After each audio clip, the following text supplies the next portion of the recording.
Puji Tuhan, kita akan mendengarkan kebenaran firman Tuhan dalam program Yesus Kuatku di hari yang baru ini. Terlebih dahulu kita berdoa. Bapa kami dalam sorga, kami mengucap syukur di hari yang baru yang Tuhan berikan, khususnya lewat kebenaran firman yang akan kami dengar. Kami percaya Engkau memberkati kehidupan kami, Engkau akan memberkati setiap langkah kehidupan kami di hari yang baru ini. Terpujilah namamu, di dalam nama Tuhan Yesus kami telah berdoa, haleluya, amin. Puji Tuhan. Judul di hari yang baru ini adalah 2.0. Dan bagian yang pertama kita akan melihat dalam 2 Korintus pasal yang kelima ayat yang ke-17. Firman Tuhan berkata, jadi siapa yang ada di dalam Kristus, ia adalah ciptaan baru. Yang lama sudah berlalu, sesungguhnya yang baru sudah datang. Kita harus memahami bahwa ayat ini adalah di saat Paulus berbicara kepada jemaat-jemaat yang dia layani di kota Korintus, dan kita sangat mengerti pada saat itu kota Korintus mengalami dua hal yang terjadi dalam kehidupan jemaat-jemaat yang dikatakan pertama adalah kerusakan moral dan kedua adalah penyembahan berhala. Dan nasihat yang Paulus berikan dari ayat yang sudah kita baca, dikatakan jadi siapa yang ada di dalam Kristus. Kata jadi ini menunjukkan satu kesimpulan yang dapat kita lihat seterusnya di kata-kata yang sudah kita tadi baca, yang dilanjutkan siapa yang ada di dalam Kristus. Yang ada di dalam Kristus artinya mengacu pada kesatuan rohani dengan Kristus, yang selanjutnya dikatakan ia adalah ciptaan baru. Dan gambaran ciptaan baru kita dapat lihat dalam Yesaya 65 ayat yang ke-17. Satu janji yang di ayatnya itu dikatakan, aku menciptakan langit yang baru dan bumi yang baru. Bukan bumi yang pada saat ini kita tinggali, kita diami, tetapi ada satu langit dan bumi yang baru yang akan diberikan Tuhan kepada saudara dan saya. Dan itu adalah hal yang sama yang tercatat dalam ciptaan baru dalam 2 Korintus tadi yang sudah kita baca. Bahkan kalau kita lihat dalam Efesus pasal 2 ayat yang ke-10, firman Tuhan katakan, karena kita ini buatan Allah diciptakan dalam Kristus Yesus untuk melakukan pekerjaan baik supaya kita hidup di dalamnya. Buatan Allah yang diciptakan dalam Kristus Yesus melakukan pekerjaan baik. Tidak hanya melakukan tetapi hidup di dalamnya. Pekerjaan baik artinya sesuatu yang berguna, sesuatu yang bermanfaat, sesuatu yang menyenangkan.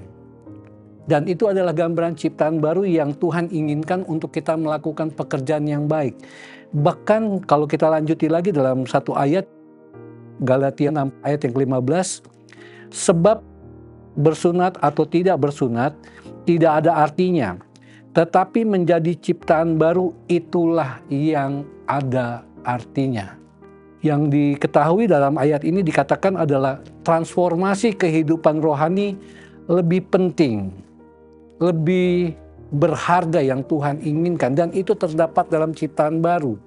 Dan kata baru yang terdapat dalam 2 Korintus 5 ayat yang ke-17 itu mempunyai arti segar. Dan kita sama-sama tahu sesuatu yang baru itu adalah sesuatu yang menyenangkan kita. Barang-barang yang kita miliki, barang-barang yang baru, kendaraan yang baru yang kita miliki, yang kita punya, yang kita dapatkan, pasti menyenangkan hidup kita. Tetapi sebagai ciptaan yang baru, Tuhan menginginkan untuk kita melakukan pekerjaan yang baik dan kita tinggal di dalamnya. Dan itu adalah transformasi kehidupan rohani yang Tuhan inginkan dalam kehidupan kita. Kalau kita kembali dalam 2 Korintus 5 ayat yang ke-17 di bagian selanjutnya dikatakan yang lama sudah berlalu. Artinya menunjukkan pada kehidupan lama kita yang ada di dalam dosa. Sudah berlalu artinya sudah selesai, tuntas. Sudah diselesaikan di saat Yesus mati di atas kayu salib. Dia menebus dosa saudara dan saya. Dan kita menjadi ciptaan yang berlalu. Jadi sudah berlalu, tidak perlu diingat-ingat lagi, bahkan tidak perlu diulang lagi. Dan dilanjutkan lagi di pasal yang ke-17 dalam 2 Korintus 5 dikatakan sesungguhnya yang baru sudah datang. Artinya apa yang datang? Identitas rohani kehidupan orang-orang percaya. Di saat Yesus menebus di atas kayu salib, dia menjadi ciptaan baru dan dia memiliki identitas rohani yang baru. Bahkan dalam Roma pasal yang ke-6 ayat yang ke-4, kalau kita baca Roma 6 ayat yang ke-4, firman Tuhan katakan, dengan demikian kita telah dikuburkan bersama-sama dengan dia oleh baptisan dalam kematian, supaya sama seperti Kristus telah dibangkitkan dari antara orang mati oleh kemuliaan Bapa, demikian juga kita akan hidup dalam hidup yang baru. Dalam bahasa Inggris memakai kalimat seperti ini, should walk in newness, berjalan dalam hidup yang baru. Kata berjalan ini artinya di saat kita sudah hidup dalam ciptaan yang baru, ada kemajuan yang kita lakukan dalam hidup kita. Makanya perjalanan kehidupan kita menjadi ciptaan baru, kita sudah lepas dari kehidupan yang lama, kita harus berjalan, kita harus maju untuk melakukan pekerjaan yang baik untuk kemuliaan nama Tuhan.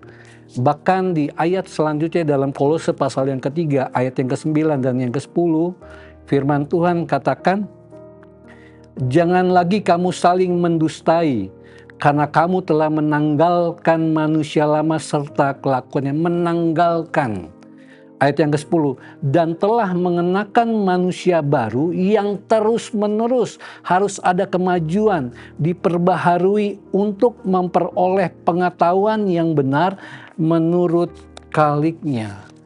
Menjadi ciptaan baru agar kita memiliki pengetahuan yang benar tentang siapa Tuhan kita. Dan itu adalah identitas rohani kita. Dan di bagian yang kedua, kalau kita kembali dalam 2 Korintus pasal yang ke-5, di ayat yang berikutnya, di ayat yang ke-18, dan semuanya ini dari Allah, yang dengan perantaraan Kristus telah mendamaikan kita dengan dirinya, dan yang telah mempercayakan pelayanan pendamaian itu kepada kami. Semuanya ini dari Allah. Allah adalah sumber, ini adalah inisiatif Allah. Dia menebus dosa saudara saya, kita menjadi ciptaan baru. Allah menjadi sumber. Dan di ayat yang 18 selanjutnya dikatakan, telah mendamaikan kita dengan dirinya, telah memulihkan hubungan yang rusak karena dosa, telah memulihkan hubungan yang terpisah dari Allah karena dosa. Itu semua karena inisiatif Allah. Dalam Roma pasal yang ke-5 ayat yang ke-8, firman Tuhan katakan, Allah menunjukkan kasih-Nya kepada kita ketika kita masih berdosa. Ketika kita masih berdosa, ada satu inisiatif Allah untuk Dia menebus saudara dan saya lewat kasih-Nya, sehingga kita menjadi ciptaan yang baru.